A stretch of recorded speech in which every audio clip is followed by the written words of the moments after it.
عالمی سطح پر بھی اور علاقائی سطح پر بھی نئے اتحاد تشکیل پا چکے ہیں اور ان اتحادوں کے خد و خال ظاہر بھی ہونے لگے ہیں۔ سی پیک منصوبے کے ذریعے پاکستان پہلے ہی چین کا اسٹریٹجک پارٹنر بن چکا ہے۔ چینی سفارتکاری نے ایران کو بھی ہندوستان سے کاٹ کر اپنے ساتھ شامل کر لیا ہے۔ چابہار پورٹ جو سی پیک کے مقابلے میں اور گوادر کی اہمیت کم کرنے کے لیے فعال بنائی گئی تھی، اب سی پیک کے ساتھ جڑ چکی ہے۔ روس نظریاتی طور پر پہلے ہی چین کا ساتھی تھا، اب نئی پارٹنرشپ کے مطابق عملی طور پر بھی چینی بلاک میں شامل ہو چکا ہے۔ روس، چین، پاکستان اور ایران کے اتحاد کے ذریعے ایک نئے عالمی اور علاقائی اتحاد کا نہ ٹوٹنے والا اتحاد تشکیل پا چکا ہے۔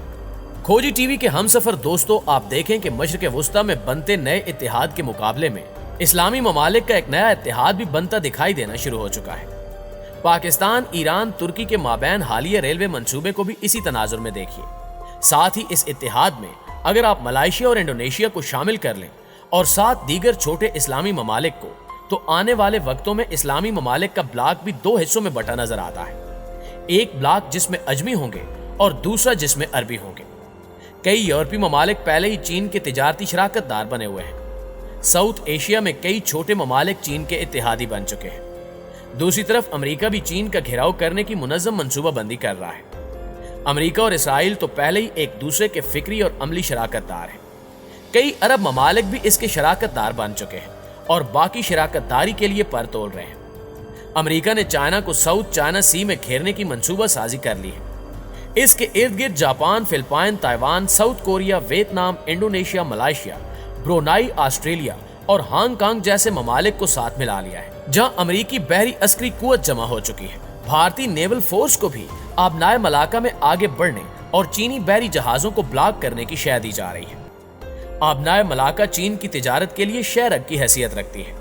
چین کا 80% درآمدی تیل اسی راستے سے گزرتا ہے، اس لیے اس خطے میں چینی تیل کی ترسیل میں کسی قسم کی رکاوٹ چین کے لیے خطرناک ثابت ہو سکتی ہے، اور چین یہ بات اچھی طرح جانتا اور سمجھتا ہے، اور یہی چین بھارت کی آبنائے ملاقہ بند کرنے کے خلاف بھارتی ریاست سکم پر قبضہ کر سکتا ہے۔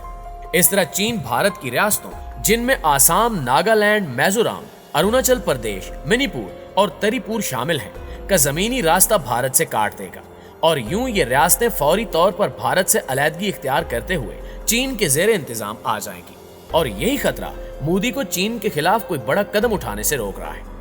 دوستو، مودی سرکار کے نہتے کشمیری اور بھارتی اقلیتوں بالخصوص مسلمانوں اور سکھوں کے خلاف انتہا پسندانہ جنونی اقدامات کے رد عمل میں آج بھارت جس بری طرح اندرونی خلفشار اور ٹوٹ پھوٹ کا شکار ہے وہ کسی سے ڈھکا چھپا نہیں ہے، پر مغرب نے صرف اس نئے بنتے بگڑتے عالمی اتحادوں کی وجہ سے بھارت کے حوالے سے آنکھیں بند کی ہوئی ہیں۔ بھارت در حقیقت پاکستان کو اشتعال دلا کر اس کے کسی جوابی اقدام کو جواز بنا کر اس خطے میں باقاعدہ جنگ مسلط کرنے کی تیاریوں میں ہے، جس کا بھارت کی سول اور عسکری قیادتوں کی جانب سے اعلانیہ اظہار بھی کیا جاتا ہے۔ مودی کے اقتدار کے پہلے دن سے آج تک بھارت نے کنٹرول لائن پر پاکستان کے ساتھ سرحدی کشیدگی میں کمی نہیں آنے دی، اور اس نے تقریباً روزانہ کی بنیادوں پر پاکستان کے خلاف اشتعال انگیزیوں کا سلسلہ جاری رکھا ہوا ہے، جو مودی سرکار کے پاکستان کی سلامتی کمزور کرنے کے ایجنڈے کے عین مطابق ہے۔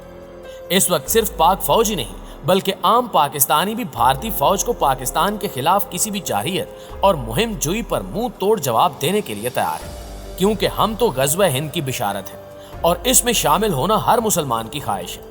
لداخ میں چین کی موجودگی اور فوجی نوعیت کی تعمیرات کو دیکھتے ہوئے اس بات کا قوی امکان نظر آ رہا ہے کہ چین بھی اپنا عسکری بازو آزمانے اور دکھانے کے لیے پرعزم ہے۔ اس ضمن میں بھارت نے خطے میں تبت کارڈ کھیلنے کے لیے دلائی لاما کو استعمال کرنے کا فیصلہ کیا ہے۔ دلائی لاما کو پوری دنیا میں پھرایا جائے گا تاکہ چین کے خلاف پراپوگنڈا کیا جا سکے، اقوام متحدہ میں بھی لے جایا جائے گا، اس کی ہر جگہ پشت پناہی کی جائے گی تاکہ چین کی سبکی ہو۔ چین نے اس کا مقابلہ کرنے کے لیے کشمیر کارڈ کھیلنے کی منصوبہ سازی بھی کر رکھی ہے۔ کشمیر پر بھارتی قبضے اور اس کے نتیجے میں پیدا ہونے والی مزاحمتی تحریک کو توانائی مہیا کر کے بھارت کی بندوق بنانے کا پورا پلان صاف دکھائی دے رہا ہے، جبکہ عرب ممالک ابھی تک امریکی حصار میں قید نظر آ رہے ہیں۔ انہوں نے اگر چین کے خلاف امریکی دباؤ کے آگے جھکے رہنے کا فیصلہ کر لیا تو ان کے لیے معاملات مشکل ہو سکتے ہیں۔ چین نے سعودی عرب اور دیگر تیل سپلائی کرنے والے عرب ممالک کو پیشکش کی ہے کہ وہ تیل کی تجارت ڈالر کی بجائے اپنی اپنی کرنسیوں میں کریں۔ وہ اس حوالے سے ان کی معاونت کرنے کے لیے تیار ہے۔ اگر ایسا ہوتا ہے تو ڈالر کو شدید دھچکا لگے گا۔ آخر میں ایک بار پھر آپ جتنے بھی حساب کتاب لگا لیں، جتنا بھی حالات کو سمجھ لیں، تیسری عالمی جنگ کے تمام حالات و واقعات آپ کو جنوبی ایشیا میں ہوتے ہوئے دکھائی دیں گے۔ اس بارے میں آپ کی رائے کیا کہتی ہے؟ کمنٹ کر کے ہمیں ضرور بتائیے گا۔